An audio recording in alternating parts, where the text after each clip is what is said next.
And that's why I don't get vaccinated. Really? Do I need to explain it again?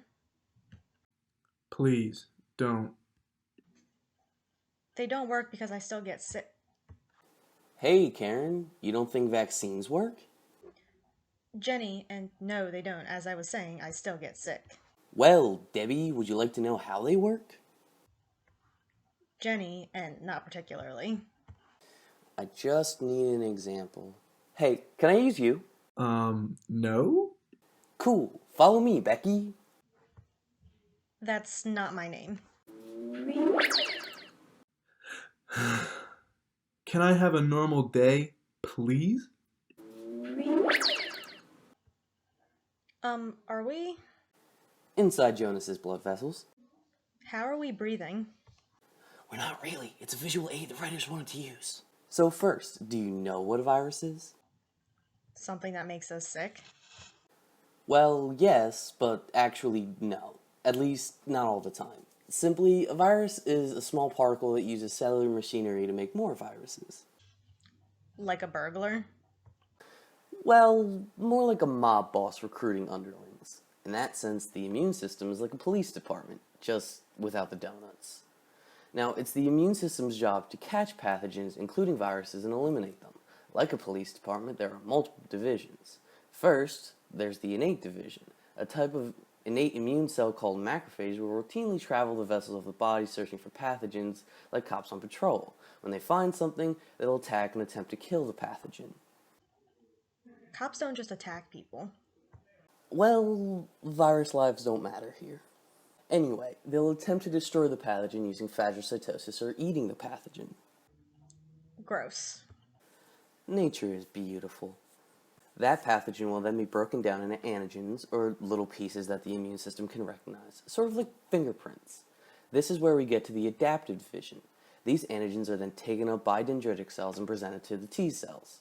The T cells then will use them to form antibodies, which act as a way of finding that antigen again in the future. What does this have to do with vaccines? We're getting there, be patient. The problem with this system is that the adaptive immune system isn't activated the first time a new antigen is found. This can leave us open to getting sick and spreading it to others. Now, vaccines work to trigger the innate division and prepare our immune system for coming into contact with viruses. Like being on the lookout for the virus?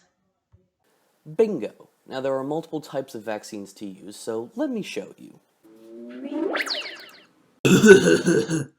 What are they doing in there? Where are we? The CDC's BSL-4 lab in Atlanta. Why? To show you what one vaccine in particular has done for us. This is one of 2 places in the world with smallpox. Wait, are we allowed in here?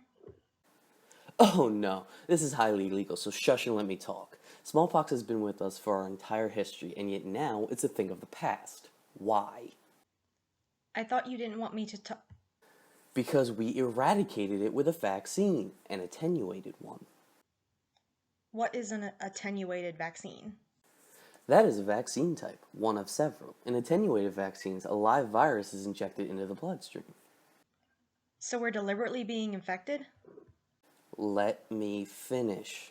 This virus has been replicated repeatedly in non-human tissue so that the receptor it needs to insert itself into a cell is no longer found in humans.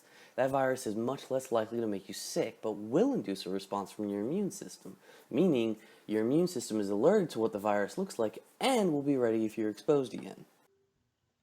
So we are being infected, but to make ourselves healthier? Sure, if you want to look at it that way. What are the other types? Well, we've got inactivated vaccines, which is where the pathogen is dead and your body only takes up antigens. Then there's the subunit vaccine, which is where viral proteins are isolated and injected. Next, we've got DNA vaccines, where the genetic material of a virus is injected and taken up by cells that begin to make the proteins for it. And lastly, there are recombinant vector vaccines that insert the viral genetic material into another virus and inject that virus. That raises a response to both the virus used to transport the genetic material and the proteins the genetic material makes. So what's in these things? Well, a bunch of things, some of which are... Hey, who are you? Whoops, time to scram.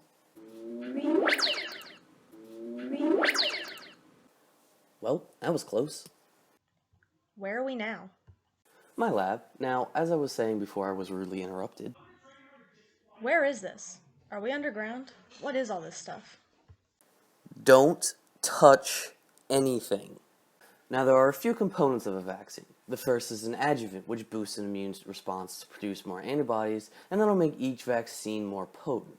Another is preservatives, which increase the long-term stability of the vaccine and keeps the vaccine sterile. One of the common ones being thimerosal, What is thimerosal? a mercury compound that acts as a preservative. Mercury? It's totally safe. The amount of mercury in it is well below what you are naturally exposed to each day. Now, as I was saying, lastly you've got your inactivators like formaldehyde, which are used to inactivate viral particles. Isn't formaldehyde dangerous? Yes, but again, the amount present in vaccines is far smaller than what we naturally produce. Okay, but what if I start to get ill from a vaccine? Well, some vaccines, such as the flu vaccine, may make people feel a little nauseous or have a small fever, but typically you'll be totally fine. There are people, though, who can't be vaccinated, however. I thought you wanted everyone vaccinated. Everyone who can be vaccinated should be to protect those who cannot be vaccinated due to being immunocompromised. How does that protect them? Well, it's something called herd immunity. Basically, if a non-vaccinated person is exposed to a virus, they will get sick and pass it on to others. If these others are not vaccinated, they will pass it on and so on. Eventually, people who cannot be vaccinated will be exposed. However, if a vaccinated person is exposed, they won't pass it on to others and will prevent the immune system compromised individuals from being exposed. So herd immunity protects people? Bingo! Not just the immune compromised either, it also protects newborns who don't have a fully developed immune system yet, and it also protects the elderly who have a decreased immune system. Getting vaccinated is a public duty to keep your community safe. So I was putting people at risk. Yes, but these things are fixable. So you see now how vaccines work and why they're important? Yeah, I'll schedule a doctor's appointment. Good. You okay? Yeah, I just haven't been feeling well since my trip to Italy 2 weeks ago. Wait, what? I needed to go to Italy for business. Cool. I'm gonna go, and I think you should go to a hospital and soon, please.